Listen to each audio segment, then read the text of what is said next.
जय गौर श्री राधा रमनो विजयते। आज हम लोग अध्ययन करेंगे श्रीमद् भगवद गीता के अध्याय 9 के श्लोक संख्या 25 और 26 का। तो चलिए प्रारंभ करते हैं गीता के 9वें अध्याय का 25वां श्लोक। यान्ति देवव्रता देवान् पितॄन्यान्ति पितृव्रता भूतानि यान्ति भूतेज्या यान्ति मद्याजिनोऽपि माम्। आइए इसके शब्दार्थ को देखते हैं। यान्ति अर्थात प्राप्त होते हैं, देवव्रता अर्थात देव पूजक, देवान अर्थात देवों में, पितृन अर्थात पितरों के पास, यान्ति माने प्राप्त होते हैं, पितृव्रता अर्थात पितरों को पूजने वाले, भूतानि अर्थात भूतों को, यान्ति माने प्राप्त हो, भूतिज्याः अर्थात भूतों के पूजक, यान्ति माने जाओ या प्राप्त हो वो, मत माने मेरे, याजिनः अर्थात भक्त, अपि माने भी, माम माने मुझे। ये रहा शब्दार्थ। आइए अब इसके अनुवाद को जानते हैं। मित्रों, इसके अनुवाद को जानने से पूर्व हम यह जान लेते हैं कि भगवान श्री कृष्ण ने अर्जुन से क्या कहा था। कल के श्लोक में उन्होंने कहा था कि मैं ही संपूर्ण यज्ञों का भोक्ता और स्वामी भी मैं ही हूँ, परंतु वे मुझ परमेश्वर को तत्व से नहीं जानते हैं, इसीलिए उन्हें पुनः जन्म लेना पड़ता है और इस संसार चक्र में वे फंसे रहते हैं। चलिए अब आज के श्लोक के अनुवाद को देखते हैं कि भगवान श्री कृष्ण इसमें क्या कहना चाह रहे हैं। वे कहते हैं कि देवों के उपासक देवों के बीच जन्म लेते हैं, पितरों के उपासक पितरों के पास ही जाते हैं, भूतों के उपासक ऐसे राक्षसों के बीच जन्म लेते हैं और मेरे भक्त केवल मेरे पास ही आते हैं। तो मित्रों, ये कितना सुंदर सा श्लोक है। इसको समझिए आप लोग कि इसमें भगवान श्री कृष्ण क्या कहना चाह रहे हैं। उन्होंने कहा कल के श्लोक में कि जो लोग भ्रमवश या मूढ़ बुद्धि के कारण मुझे नहीं पूजते हैं, अन्य देवी देवताओं की आराधना करते हैं, तो ऐसे लोगों को पुनः जन्म लेना पड़ता है। इस संसार में जन्म मरण के चक्र में पुनः उन्हें फंसना होता है। लेकिन इस श्लोक में भगवान श्री कृष्ण कह रहे हैं कि देवताओं को पूजने वाले जो होते हैं मनुष्य, वे देवताओं को प्राप्त होते हैं, पितरों को पूजने वाले पितरों को प्राप्त होते हैं, और जो भूत आदि भूत प्रेत को पूजने वाले होते हैं वे भूतों को प्राप्त होते हैं, और मेरा पूजन करने वाले भक्त मुझको ही प्राप्त होते हैं। यानी जो श्री कृष्ण की आराधना करते हैं वे उन्हीं के ही गोलोक धाम को चले जाते हैं, इसलिए मेरे भक्तों का पुनर्जन्म नहीं होता।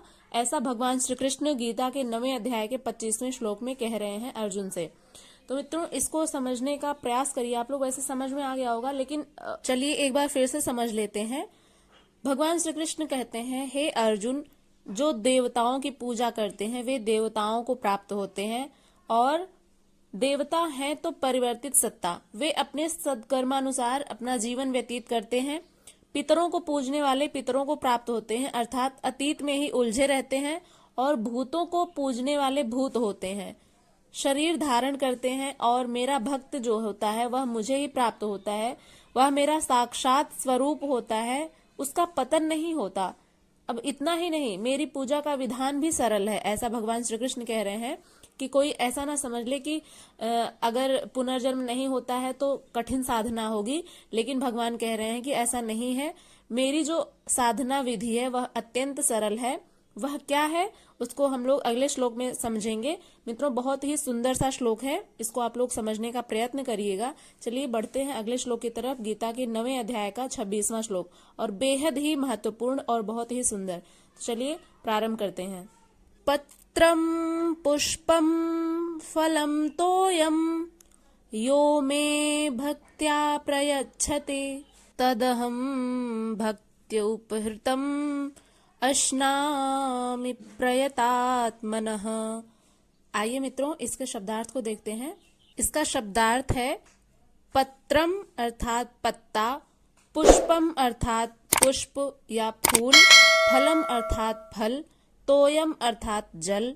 यह माने जो, मैं माने मुझे या श्री कृष्ण को, भक्त्या अर्थात भक्ति पूर्वक, प्रयच्छति अर्थात अर्पण करता है, तत् माने उसे, अहम माने मैं यानी श्री कृष्ण, भक्ति उपहृतम यानी भक्ति पूर्वक अर्पण किया हुआ, अश्नामि अर्थात ग्रहण करता हूँ, प्रयतात्मनः अर्थात शुद्ध चेतना वाला। तो ये रहा शब्दार्थ। मित्रों आइए अब इसके अनुवाद को देखते हैं। कितना सुंदर सा श्लोक है ये। इसके अनुवाद को समझने का प्रयत्न करते हैं। इस अनुवाद में भगवान श्री कृष्ण अपनी आराधना की विधि को बता रहे हैं। वे कहते हैं, यदि कोई मुझे भक्ति पूर्वक पत्र, पुष्प, फल अथवा जल भी अर्पित करता है तो मैं अपने भक्त द्वारा शुद्ध चेतना पूर्वक, प्रेम पूर्वक अर्पित की गई उस वस्तु को प्रसन्नता पूर्वक ग्रहण करता हूँ। देखिए मित्रों कितनी सरल विधि है भगवान श्री कृष्ण को पूजने की। तो इसमें वे खुद बता रहे हैं गीता के 9वें अध्याय के 26वें श्लोक में कि जो कोई भक्त मेरे लिए प्रेम से पत्र, पुष्प, फल, जल आदि अर्पण करता है, उस शुद्ध बुद्धि निष्काम प्रेमी भक्त का प्रेम पूर्वक अर्पण किया हुआ वह पत्र, पुष्प आदि से मैं सगुण रूप से प्रकट होकर प्रीति सहित खाता हूँ। अब जैसा कि हमने जाना है कि भगवान जो है वो निर्गुण निराकार ब्रह्म है, लेकिन अब निर्गुण निराकार ब्रह्म जो है वो किस प्रकार से भोजन कर सकते हैं। तो इसमें वे कह रहे हैं कि मैं सगुण यानी गुण सहित, कहने का भाव यह है कि अवतार लेकर के, जैसे आप लोगों ने देखा होगा रामायण में जो शबरी हैं उनके यहाँ भगवान श्री राम और लक्ष्मण जी जाते हैं तो वे उनके जूठे बेर को खाते हैं। तो सगुण स्वरूप में आकर के वे अपने भक्त के द्वारा अर्पित किया गया जो भी पत्र, पुष्प, फल, जल इत्यादि जो उनका भक्त प्रेम पूर्वक अर्पण करता है, उनको वे श्रद्धा भाव देखते हुए प्रेम से बड़े ही चाव से खाते हैं। इसमें भगवान श्री कृष्ण कह रहे हैं कि मैं सगुण रूप से प्रकट होकर प्रीति सहित खाता हूँ, यानी प्रेम पूर्वक खाता हूँ। उसके चढ़ाए हुए जल और फल को मैं बहुत ही प्रेम पूर्वक ग्रहण करता हूँ। तो मित्रों कितनी सरल विधि है यह श्री कृष्ण को पूजने की। तो जैसा कि ये श्लोक बहुत ही महत्वपूर्ण है तो इसके अनुवाद को थोड़ा सा और सरलता से व्याख्यायित करने का प्रयत्न करते हैं।